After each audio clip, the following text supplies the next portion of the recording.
पाकिस्तान में महंगाई की सबसे बड़ी वजह पाकिस्तानी खुद है, क्योंकि गुज़श्ता दिनों से हम यही बात करते आ रहे हैं। 2 दिन हो गए मुझे ये बात करते हुए कि जब हुकूमत ने मुख्तलिफ अशिया के टैक्स में औसतन 3% इजाफा किया है, तो मार्केट में अचानक चीज़ों की कीमतों में 30 से 35% इजाफा क्यों और कैसे हो गया है।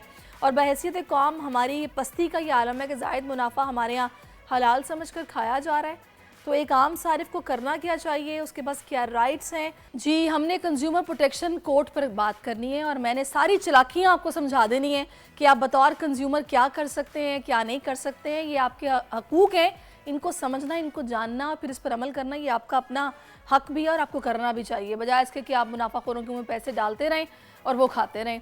तो इसी पर बात करने के लिए लीगल एक्सपर्ट हैं बैरिस्टर रिदा ताहिर हमें ज्वाइन कर चुकी है।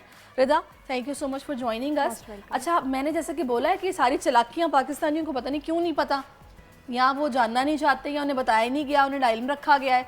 ये कंज्यूमर जो कोर्ट्स हैं, थोड़ा सा मुझे बताएंगे इनका मकसद क्या है और ये किस तरह काम करते हैं? ठीक है, बिल्कुल ज़रूर। ये आपकी बात बिल्कुल दुरुस्त है कि लीगल लिटरेसी इस मुल्क में बहुत कम है। अगर हम कंज्यूमर प्रोटेक्शन कोड्स की बात करें तो 18वीं तरमीम के बाद हर सूबा अपना खुद का कानून लेकर आया कंज्यूमर प्रोटेक्शन के ऊपर। सिंध के अंदर ये लेटेस्ट कानून 2023 के अंदर अमेंड हुआ और ये जितने भी सूबाई कानून हैं ये एक दूसरे को मिरर करते हैं, मतलब एक दूसरे के जैसे ही हैं।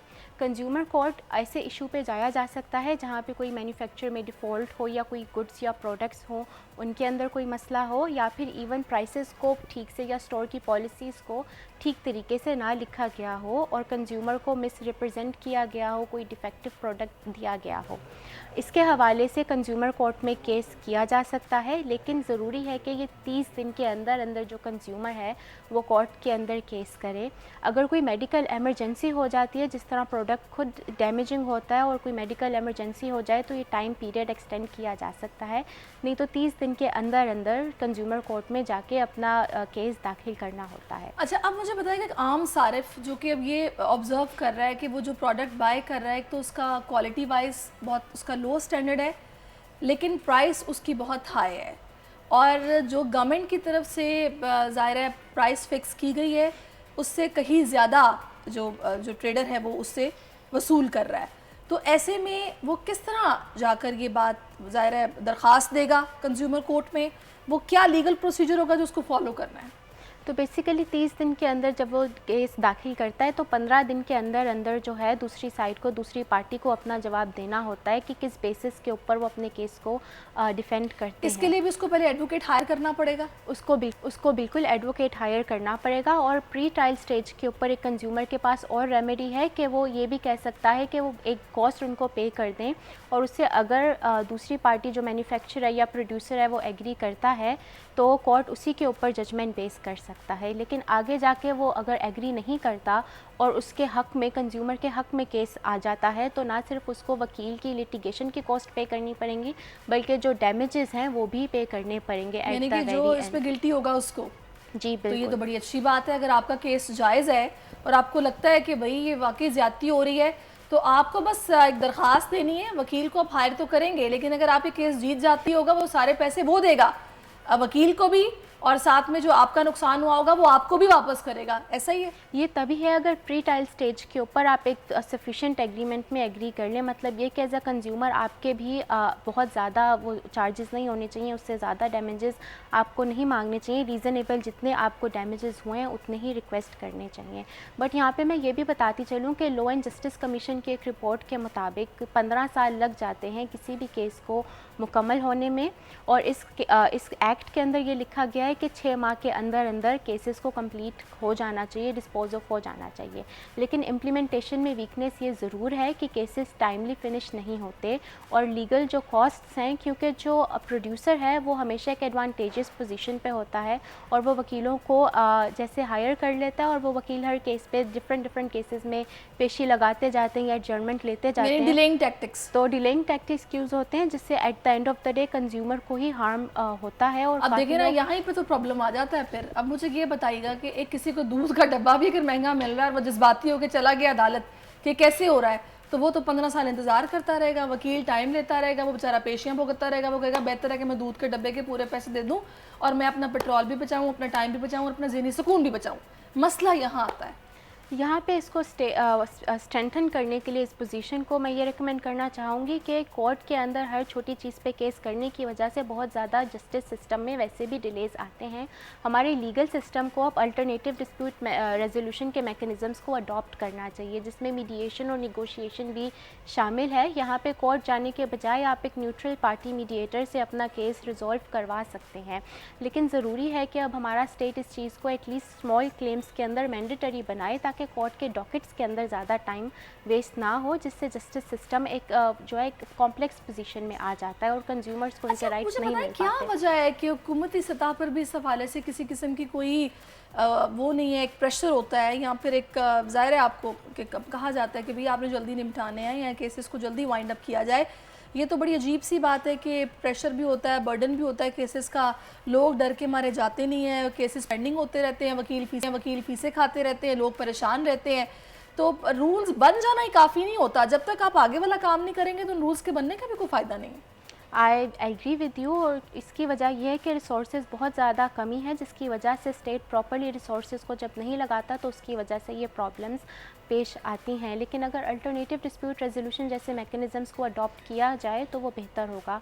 इवन जो प्रोड्यूसर है या मैन्युफैक्चरर है वो अपने लेबरर्स के साथ भी अच्छे तरीके से बिहेव नहीं करता, उनके भी काफ़ी राइट्स हैं जो इन्फ्रिंज होते हैं, जिन्हें हम business and human rights related framework के अंदर भी देख सकते हैं। तो वहाँ पे भी इन गाइडलाइंस को जो ह्यूमन राइट्स कंप्लाइंट हों उन्हें फॉलो करना बहुत ज़रूरी है। अच्छा रिता, मुझे थोड़ा सा बताएंगे कि कंज्यूमर अदालतें जो कि मौजूद होती हैं ये कब कब काम करती हैं, कितने घंटे काम करती हैं, और जो केसेस रिपोर्ट होते हैं जो आपने देखे हैं वो किस किस्म के होते हैं?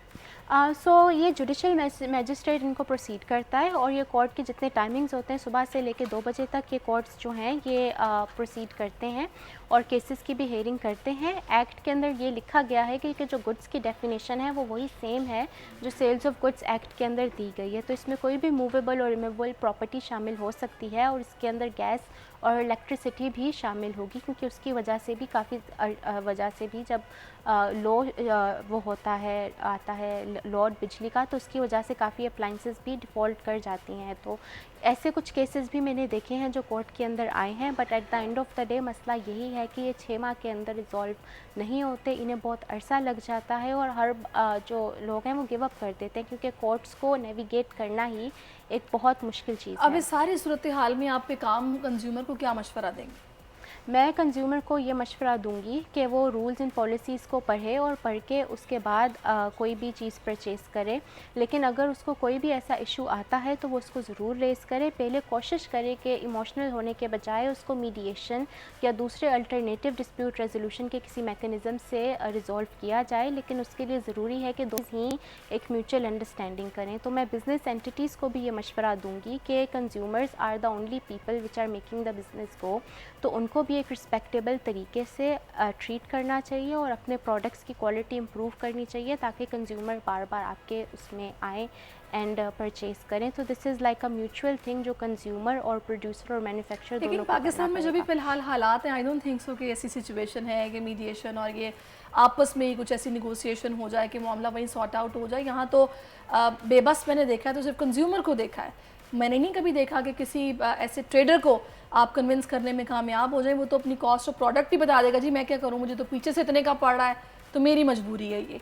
यहाँ पे आके फिर मामला कैसे हल होगा? देखें, because we have to move forward, और at the end of the day consumers आहिस्ता आहिस्ता आप अब देख रही होंगी कि काफ़ी ज़्यादा जो है सोशल मीडिया के ऊपर भी अवेयरनेस आना शुरू हो गई है। कोई प्रोडक्ट अगर आपको ठीक नहीं लगता तो आप उसके ख़िलाफ़ अपनी सोशल मीडिया पे भी आवाज़ रेस करते हैं। तो eight the end of the day consumer इस चीज़ को ज़रूर समझेगा कि उससे उसी का जो मैन्युफैक्चरर इस चीज़ को ज़रूर समझेगा कि उससे उसी का जो बिज़नेस ऑर्गेनाइजेशन है उसके ऊपर डिसएडवांटेजियस इफ़ेक्ट्स आ रहे हैं। अच्छा, आपको पता है रिदा, सॉरी टू इंटरप्ट यू, कि बाहर के ममालिक में मैंने ये देखा है कि वहाँ बाकायदा अगर किसी की तरफ से कुछ तरह की कंप्लेन या एप्लीकेशन आ गई है तो उस पर जब पूरा प्रोब होता है, पूरी इन्वेस्टिगेशन होती है, और अगर वो कंपनी या वो इंडस्ट्री गिल्टी पाई जाए तो वो बाकायदा उसको हर्जाना पे करते हैं और वो अच्छी खासी अमाउंट में होता है और उस प्रोडक्ट को बंद भी किया जाता है। लेकिन यहाँ मैंने कभी ऐसा नहीं सुना कि किसी इंडस्ट्री को इस तरह से इन्वॉल्व किया गया हो या किसी बड़ी नामवर कंपनी को कहा गया हो कि आपकी इस प्रोडक्ट में ये प्रॉब्लम थी या फिर ये चीज़ जो कि इंसानी सेहत के लिए ठीक नहीं है और आप कैसे इसको बना रहे हैं या बेच रहे हैं, तो उस पर बाकायदा कार्रवाई होती है और उसके बाद सज़ा भी होती है। लेकिन यहाँ ये नहीं है, ऐसा क्यों है? यहाँ पे ये देखें फिर दोबारा business and human rights related framework के ऊपर बात आ जाती है, क्योंकि ऑर्गेनाइजेशन स्ट्रॉन्ग होती हैं। पाकिस्तान ने एक रोड मैप भी इसके ऊपर एक फ्रेमवर्क भी बनाया है। जैसे कि आपने कहा कि जब प्रोडक्ट्स ख़राब होते हैं तो उससे कंज्यूमर की हेल्थ भी ख़राब होती है, so that impacts the human rights of the people as well. Pakistan ने इसके ऊपर एक फ्रेमवर्क भी बनाया है जिसके तहत अब अल्टरनेटिव डिस्प्यूट रेजोल्यूशन के मैकेनिज़म्स की तरफ जा भी रहे हैं, बल्कि सिंध हाई कोर्ट ने बहुत सारे कोर्ट अनेक्स मीडिएटर्स भी अपॉइंट कर दिए हैं, नोटिफाई कर दिए हैं। सो होपफुली अगर स्टेट प्रोटेक्ट करे, प्रमोट करे और रिस्पेक्ट करे जिस तरह से यूनाइटेड नेशंस की guidelines on business and human rights कहती हैं, तो ये पूरा मैकेनिज़्म बेहतर बन सकता है। चलें जी, अल्लाह करे कि ये चीज़ें जो कि हम लोग हाईलाइट कर रहे हैं और इस पर बात कर रहे हैं, देखिए हमारा काम है अवेयरनेस क्रिएट करना कि आप अपने राइट्स का इस्तेमाल कर सकते हैं। ज़ाहिर है ये पाकिस्तान का अलमिया है, यहाँ पे टाइम कंज्यूम तो होता है, लेकिन अगर आप हक सच पर हैं तो इंशाल्लाह अल्लाह ताला भी आपकी मदद करता है और मामला जो है वो बेहतरी की तरफ ही ज़ाहिर है फिर जाता भी है और आपको इंसाफ भी मिलता है। लेकिन ये बड़ा अनफॉर्चुनेट है रिदा कि यहाँ पर जो केसेस हैं वो इतने ज़्यादा हैं और कोर्ट्स पे इतना बोझ है, बजाय इसके कि निगोसिएशन की जाए, आपस में मीडिएशन करके तो मामले को सॉर्ट आउट किया जाए, अदालतों पर ले जाते हैं और अदालतों में ज़ाहिर है केसेस की भरमार है, तो वहाँ पर पेंडिंग होते होते होते होते तो मुझे सीरियसली आप लोगों की तो खैर जॉब है, आप बड़े अच्छे से ज़ाहिर है हक सच वाले केसेस को लड़ते भी हैं, लेकिन कुछ वकील ऐसे हैं जहाँ पे वो जानते हैं कि क्लाइंट राइट पे नहीं है, लेकिन उसके बावजूद डिलेइंग टैक्टिक्स और उसको वो दिलाने के लिए ना ज़ाहिर है फेवर वो काम करते हैं। ऐसा होना नहीं चाहिए। वैसे क्या कहती हैं? एथिकल ड्यूटी तो वकील की यही है कि ऐसा नहीं होना चाहिए, बट अनफॉर्चुनेटली एक वकील एक ही वक्त में बहुत सारे केसेस को ले लेता है, जिसकी वजह से वो उन्हें ठीक तरीके से टाइम नहीं दे पाता और फिर एडजर्नमेंट की वजह से डिले होता रहता है। सब्सक्राइब करें और बेल दबाएं ताकि कोई खबर रह न जाए।